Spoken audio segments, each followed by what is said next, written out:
Hi guys, and welcome to another episode of Gunner's Choice. This week I'm going to be reviewing one of my favourites of all time. When I was growing up, this was one of my favourite films, The Monster Squad. 1987, Carnage, a couple of years after The Goonies.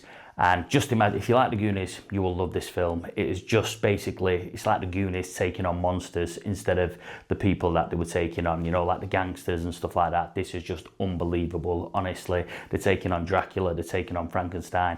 Some of the lines from it are just unbelievable. Has the Wolfman got nards? Has he got nards? We're going to find out, has he? Honestly, this are just some of the lines in it. I'm in the goddamn club, aren't I? What else is there? Oh yeah. Imagine that's a shotgun. The name is Horace. This is, if you love the Goonies, just imagine, like I said, taking on the monsters. 1987, Fred Dekker did this. He's done a few other films as well, but just absolutely love this film. This week's episode is about this film and you will not regret it. So check it out. The Monster Squad, this film is an absolute classic. I mean, it's one of my favourites growing up, but also, I don't really want to call it a hidden gem, but not too many people know about it, but the people that do know about it absolutely love this film. Honestly, if you've not seen it, The Monster Squad, you need to watch it. Also for this episode, I just want to say rest in peace to Tom Noonan, who's the actor who plays Frankenstein in this film. He's a really good character actor. He's been in RoboCop 2, he was in Heat, and many others, Manhunter as well, and he plays the Frankenstein's monster in this. One of the main things I love about this film is the way it starts. So at the beginning of the film, it goes centuries ago, and it's Van Helsing trying to capture Dracula. They have a battle, and they both basically get sucked into this vortex, and they travel in time, which basically they go to where the kids are, the Monster Squad.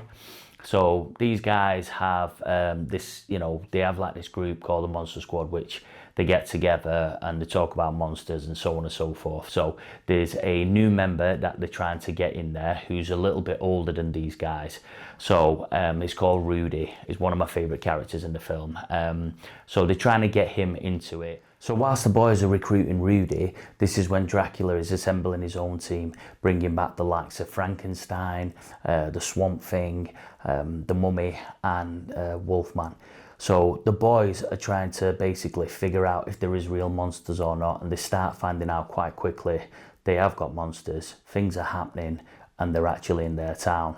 So the whole plot gathers around, they have to find this amulet, and the amulet, if you get a virgin to read this German thing, and there's a scary German guy in there, do not forget him, very important. And if you can read this book out, the scripture, this amulet basically opens up this big massive vortex where all the evil gets sucked into it. So this is when obviously the fighting starts, the action starts. This film is so funny, absolute 80s classic. If you've not seen it, honestly, you will see it. There's not one person that I know that's watched this film that does not love it. It is an absolute classic, so many classic lines. Wolfman's got nards. I mean, there's even been a documentary made. It is an absolute classic, so many people that are in it, and you might even see a couple of cameos of actors that have only got little parts in this. But if I can recommend one film from the 80s, Madness. I mean, it's a strange blend because it's a blend of, there's enough horror in it to make it more adult themes, but then obviously there's the kid stuff in there. So I think that's why it went it wasn't as successful. They didn't market it well in the 80s, but honestly, it has just grown and it is a cult classic. It is an absolute 80s gem, and you have to check out The Monster Squad.